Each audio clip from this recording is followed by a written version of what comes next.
Federal Train Plus Protect 9mm versus 357 Magnum in short barrels. You know, I tested this ammunition in a 4-inch barrel revolver and a 5-inch barrel pistol, along with the 40 Smith & Wesson, and I said, you know, I'm going to test this stuff in 357 and 9mm in our short barreled guns. So our 9mm is a 115 grain VHP, means versatile hollow point. Basically all that is it's kind of like a target hollow point, but not so much. It's like a Federal high shock, the old school, and what they've done is, you know, they're a lot less expensive than like HST and whatnot, so they're just using those old school hollow points into a round that can be used for defense and can also be used for target practice. Same thing with our 357 Magnum. It's the old school semi-jacketed hollow point. So 115 grain here, and we have a 125 grain 357 Magnum. I'm going to use my Taurus G2C with our 3.2-inch barrel. I'm going to compare that to our 2-inch barrel Taurus 605. I love comparing these two guns because out of all the guns I have, these are the closest when it comes to semi-automatic versus revolver, because they're both like spot on, about 20 ounces on my scale. They both have identical barrel travel from the bullet nose to the muzzle, the same size overall. So it should be an interesting test here. So I'm going to go through the chronograph, see what kind of velocity and accuracy I get at the same time. Then I'm going to do my 10% clear ballistic test. And what I have here is just plain clear ballistics. I'm not going to have denim in the way for one of these shots here. I'm not going to have anything else in the way. It's just going to be plain clear ballistics. And then after that, I'm going to take a shot where we go through 4 layers of denim, 3 inches of clear ballistics to represent hitting a pectoral muscle, a 1/4 inch medium density fiberboard to represent hitting ribs or sternum, and some more clear ballistics. Doing that test is more of our real world test, as where when we go through just plain gel, it's kind of our best case scenario where we don't have anything that's going to impede that bullet performance. So we'll see best case versus real world. And then I'm going to shoot at my steel target here. I do want to go up to about 12 yards to see what kind of accuracy I can get, like just kind of firing rapid, because I know a lot of people are going to wonder if you can actually do that with the 357 Magnum, and then we'll go from there if I feel like backing up. So let's get started with this test. I'm about 5 yards from the target, 4 yards from the chronograph. First up, we're going to test our 9mm. It's rated at 1180 feet per second. I don't know what barrel length, probably a 4-inch barrel. So let's see what we get in our 3.2 inch here. Rated at 1180. Let's see what we get. 1078,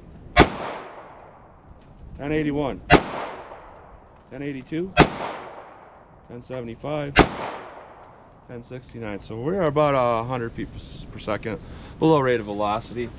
357 Magnum. Now this, we're not going to get even close because we didn't get close in the 4-inch barrel. Rated at 1440 feet per second. And my thought on something like this was, well, if there's reduced power, maybe it'll be a little bit better snub nose load. So we're going to see. So I'm going to fire single action because, you know, even though I shoot double action a lot, shooting this little tiny grip at this distance, more chance I'm going to pull that shot. I'm not going to fire single action at targets, but through the chronograph I am, and I sometimes get a lot of flack from people like, you're doing everything wrong, like I'm going into like training when I'm shooting through a chronograph or getting a weird angle on a gel block.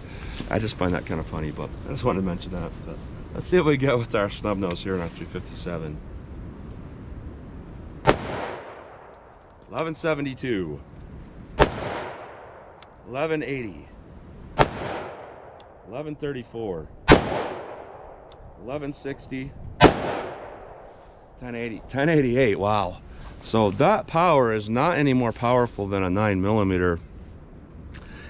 Yeah, we're dealing with double the recoil. That's just something to take into consideration with snub nose revolvers and 357 Magnum. And that's one reason why I always say that I carry 38 plus P when I carry a 357, because you can get closer to 9mm recoil and you can still get close to that energy.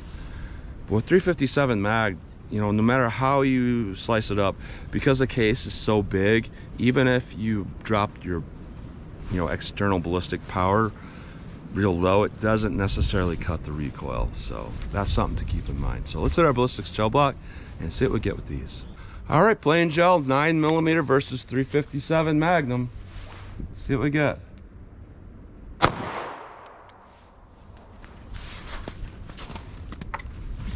All right, 357 Magnum in the plain gel. See how this compares. Let's go take a look.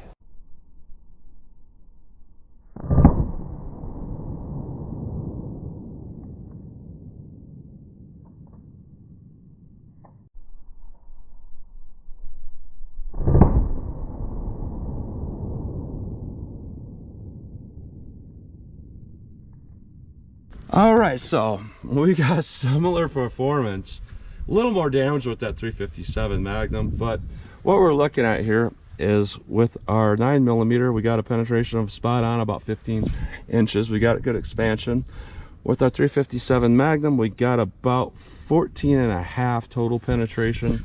We got good expansion, tad more damage, but you know, all of that was achieved with double of recoil.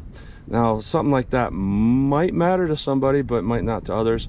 But let's put in our medium density fiberboard and our denim and see if that makes any difference to this equation. All right, 9mm denim and MDF. Let's try our 357 now. 357 Magnum, same thing. See how this does.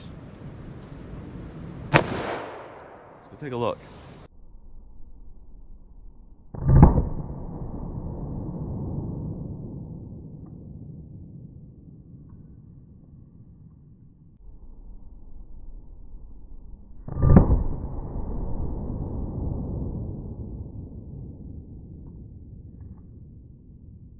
And as I suspected, there's definitely a difference here. You look at the 9mm hole with our medium density fiberboard, we can see that there's no expansion when it hit this, but we can definitely see with our 357, with that soft lead tip, we're getting expansion before we can go into that MDF. And we actually look at this first piece here. I like to still use these first pieces here, even when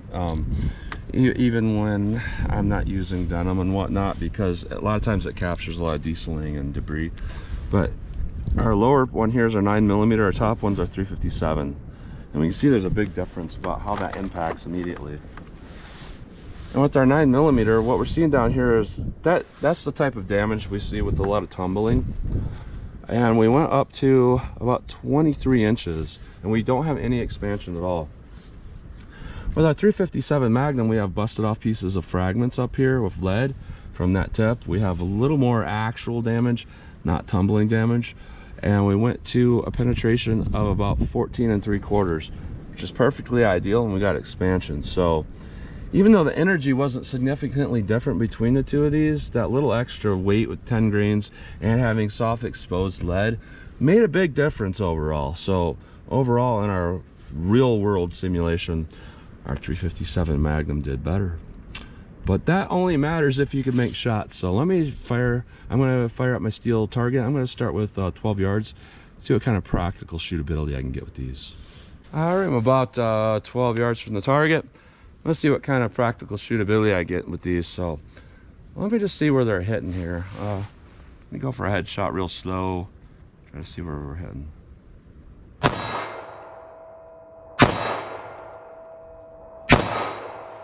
All right, not too bad. Now, let me fire them a little bit quicker, get a sight picture and pop them off. All right, not too bad for shooting, you know, real slow. So 357 mag. Let me do the same thing here. Headshot, see if I can make one. High.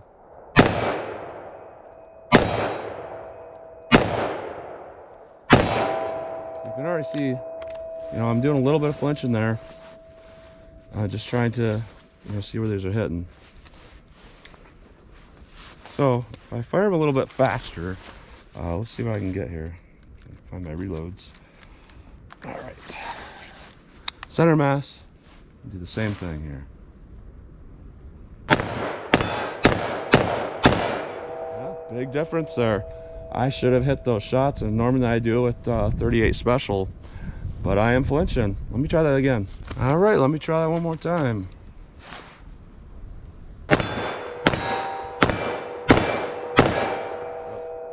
You gotta slow that down before I can see that sight picture, and that's the thing.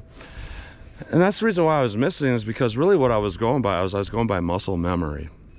You know, that's what I do with a lot of my shooting technique, is I'm not really getting a sight picture half the time when I'm shooting. I'm still normally making shots because I'm really used to a muscle memory of when that comes back down to pull that trigger again. And 9mm, 38 special, even 45 and 40 have a certain level where it's almost the same. This goes into a different category where I'm pulling that second shot on muscle memory where I'm not back on target yet. So I fully have to get that sight picture with this particular load and something like this. So interesting. Let me back it up and see how our accuracy continues to do with these loads. All right, I'm at our 25-yard marker. See what our 9mm does.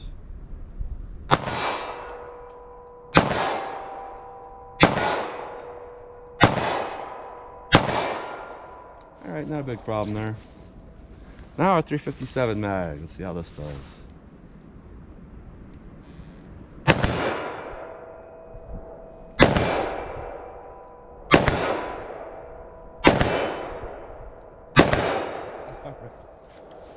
Let's back it up a little. All right, 50 yards from the target. See what I can do here. 9mm.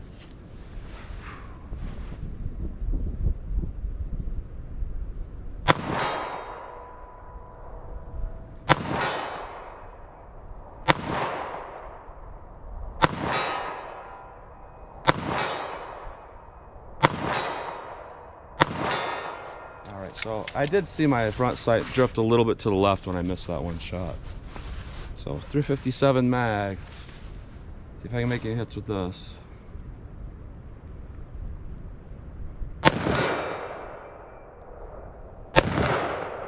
Definitely pulled that one.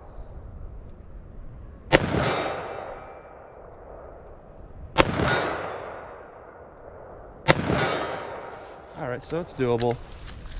And you know where I'm going now, 75 yards. All right, 75 yards from the target. This is where things generally do get a lot more difficult. So let's just see how I can do with our 9mm here.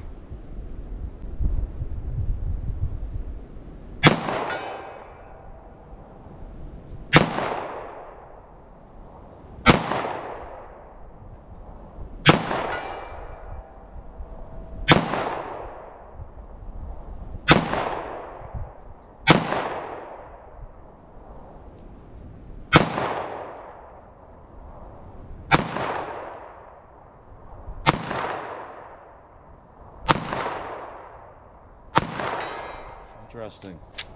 I made a few hits right away, and I started doing the same thing that I did when I made those hits, and I just couldn't continue to make hits, which is interesting. 357 mag, 2-inch barrel, 75 yards, kind of dumb, but let's see what we get.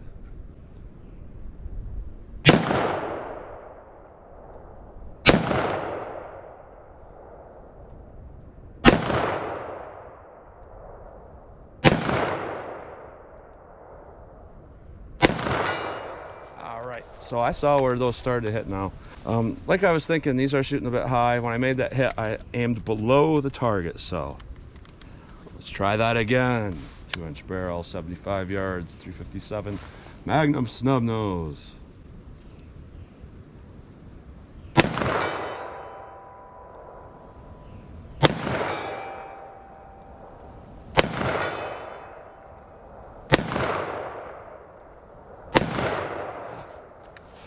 Let me keep trying. I already got a couple of rounds of 9mm left. So I'm make any hits. Hey. Half ain't bad. 357 mag. Let's keep going.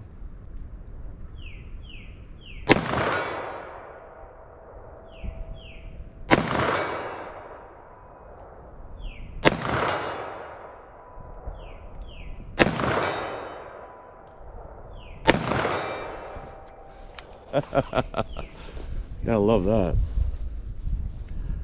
I got 3 rounds, 357 left. Keep going.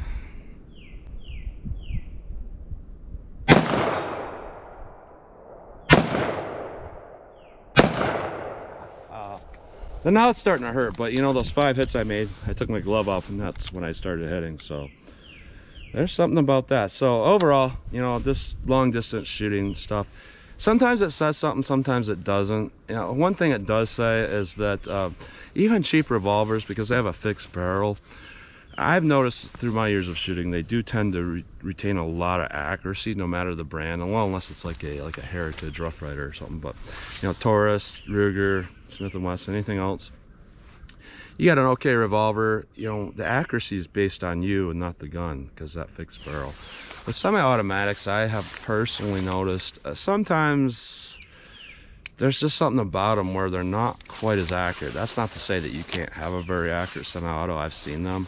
My MP9 is very accurate. You know, Berettas with the fixed barrels are very accurate, but just, we're talking cheap guns here. I've noticed that revolvers tend to be a little more accurate. And if something's going wrong, it's on you and not the gun. But taking this target shooting out of the equation here, I'm just kind of seeing what kind of accuracy I can get. What really matters for at least shootability is that 12 yards thing there. Now, if you got the right front sight picture and you're making sure you got that front sight picture, I mean, you could shoot them fast. You can land those shots, no problem. But, you know, what I was seeing there is that, you know, something like this, it's so brutal that it goes beyond a normal shooter's abilities. It goes beyond a normal shooter's muscle memory and all of that. And that might be something that's not a good thing. If you know, in the heat of the moment, you don't really want extra stuff like that, in my opinion. Now, with our ballistic performance, our 357 mag did better, even out of a short barrel, and even having energy that was down there, you know, below a lot of 9mm plus P energies. It still did really good because you have that soft tip, and it just, the design of the bullet is really good for expansion. With our 9mm expansion and our plain gel, but, you know, with our real world simulation scenario, not quite as well. Now, what I'm going to say overall is probably here, when we're talking short barrels, you know, this is a fine 9mm load. It might not expand very well, but it's fine. It works okay. And as far as using the 357 for a snub nose load, I find that kind of foolish in a way. I mean, some people will be like, oh, I'm going to carry it for power. That's what I'm going to do. But in my opinion, you know, you don't lose most of your energy on a snub nose versus a 4-inch barrel, like a lot of people say, but you often lose a third of it. And you're still dealing with that recoil, and even more so because your gun's lighter. So you're getting at least a third more recoil, and you're dropping a third of your energy off. You know, for me, I would rather get a warm plus P38 like a Buffalo Bore, be kind of in the same energy range, but because you're doing it on less powder and a different kind of powder, you're going to have a lot less recoil, and you're going to get kind of the same performance overall, the same energy range with a warm plus P38. That's what I would carry in a little snub nose. I would never really carry a 357 mag ammo unless it was something like I was carrying a 180 grain hard cast for bear defense. Now that's something where a little 357 snub would far exceed any 9mm pistol, even though that has higher capacity. But you know, for me, it's going to be 38 plus B in a snub, or like I normally carry, 327 Federal Magnum, and that's what I've been carrying for years. It's kind of the best of both worlds of shootability and power. So that's what you get today. So as always, comment, share, and like, and thanks for watching.